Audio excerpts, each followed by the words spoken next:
आज की हमारी कहानी है ना कमाने वाली पत्नी। माँ, बेटा और बहू तीनों ही खाने के टेबल पर बैठकर खाना खा रहे थे। खाते समय लड़का अपनी पत्नी को बोला, सीमा, तुमने आज भी दाल चावल बनाया? खाना बनाने में तो आलस मत किया करो। तुम बस हाउसवाइफ ही तो हो। तुम घर पर ही तो रहती हो। तुम्हें कुछ अलग अलग खाना बनाना अच्छा नहीं लगता क्या? क्यों रोज़ एक ही तरह का खाना बनाती हो? सीमा बोली, मैं आज सूजी की खीर बनाने वाली थी, पर रसोई में सूजी खत्म हो गई। मैंने कल ही ऑर्डर किया था, पर अभी तक आया नहीं। मैं कल बनाऊंगी। रसोई घर में कुकर की सीटी बजती है और खाने के समय सीमा रसोई घर में आती है। रसोई घर से वापस आते वक्त डाइनिंग टेबल पर बैठकर सीमा बोली कि मैंने कुकर में आलू डाली है। शाम को मैं आलू के बड़े बनाने वाली हूँ। सुनकर उसकी सास खुश हुई। गोपाल बोला, अच्छा है, तुम दोनों को तुम्हारी पसंद की चीज़ बनाने में और खाने में बहुत मज़ा आता है। इतने में ही दरवाजे की बेल बजी। सीमा वापस खाने की टेबल पर से उठी और दरवाज़ा खोला। डिलीवरी बॉय सूजी लेकर खड़ा था। पार्सल लेकर सीमा वापस खाने के टेबल पर खाना खाने के लिए बैठी। तभी माँ बेटे से बोली कि तूने अगर दरवाज़ा खोल दिया होता तो फिर क्या होता? बेचारी ठीक से खाना भी नहीं खा सकती। तो बेटा बोला, सॉरी, मैं उठ नहीं सकता। मुझे ऑफिस जाने के लिए देर हो रही है। फिर वह रूम में चला जाता है। वह सीमा को आवाज़ देता है, मेरी फ़ाइल मिल नहीं रही है, तुम ढूंढ कर दे दो। सीमा फिर एक बार खाने की टेबल से उठने वाली थी और उसकी तरफ जाने ही वाली थी, तभी सास ने उसे रोका। छोटा बच्चा नहीं है वह, खाओ तुम खाना। थोड़ी देर बाद रूम से गोपाल की आवाज़ आई, फाइल मिल गई। सास और बहू दोनों ही खाने की टेबल पर एक दूसरे की तरफ देखकर हंसने लगी। गोपाल ऑफिस जाने के लिए निकल गया। सीमा ने सारे घर का काम खत्म किया। रात को आलू बड़ा और खिचड़ी भी बनाई खाने में। गोपाल और सास खुश हो जाते हैं। सीमा सब काम निपटा के सो जाती है। दूसरे दिन सुबह गोपाल रूम में फ़ाइल ढूंढ रहा था। वह फ़ाइल ढूंढने की वजह से बेडरूम पूरा अस्त व्यस्त कर देता है। गोपाल अकेले में बड़बड़ा रहा था, इस घर में कोई भी चीज़ समय पर नहीं मिलती है। इन औरतों को कोई काम तो होता नहीं है, इसलिए दिन भर इधर का सामान उधर करती रहती हैं।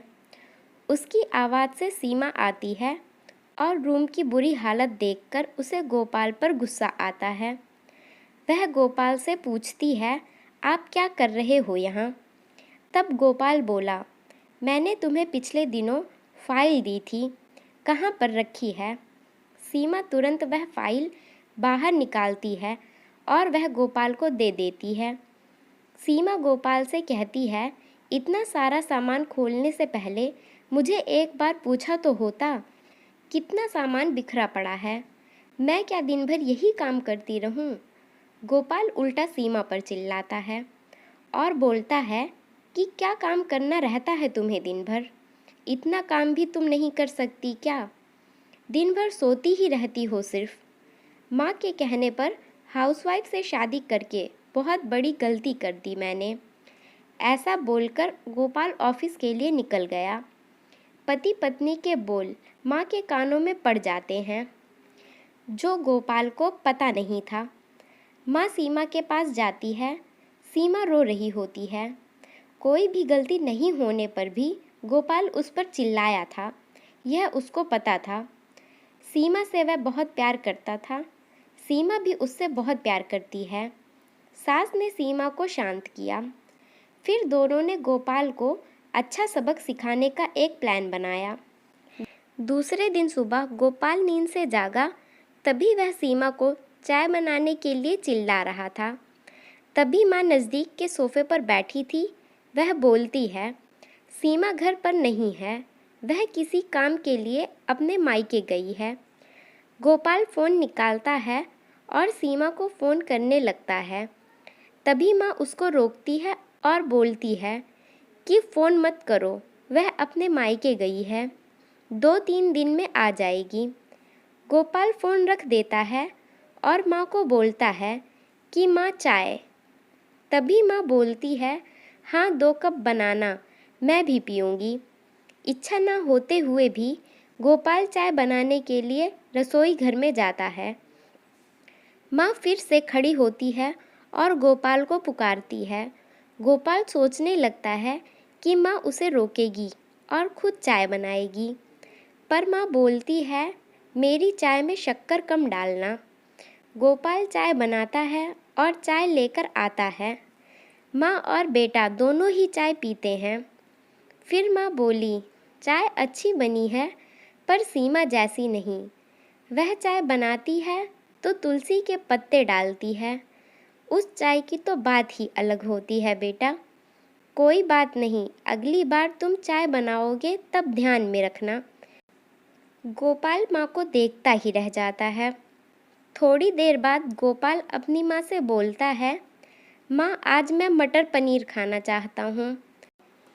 माँ फिर से गोपाल की तरफ देखकर बोली, अरे वाह, आज मेरा बेटा मटर पनीर बनाएगा और मुझे खाने के लिए देगा। अच्छा हुआ, बहुत दिन से मटर पनीर खाने की इच्छा हो रही थी।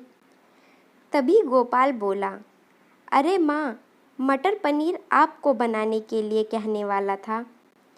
तभी माँ उससे बोली, नहीं बेटा, मेरे घुटने बहुत दुखते हैं, मैं इतनी देर रसोई घर में नहीं खड़ी हो सकती हूँ। तभी गोपाल अपना फ़ोन निकालता है और रेस्टोरेंट से ऑर्डर देने लगता है। तब माँ उसे रोकती है और बोलती है, मुझे वह होटल का खाना पचता नहीं है, मुझे गैस हो जाती है और तुम मुझे बाहर का खाना खिलाने वाले हो क्या? शायद हमसे प्यार नहीं करते हो तुम गोपाल।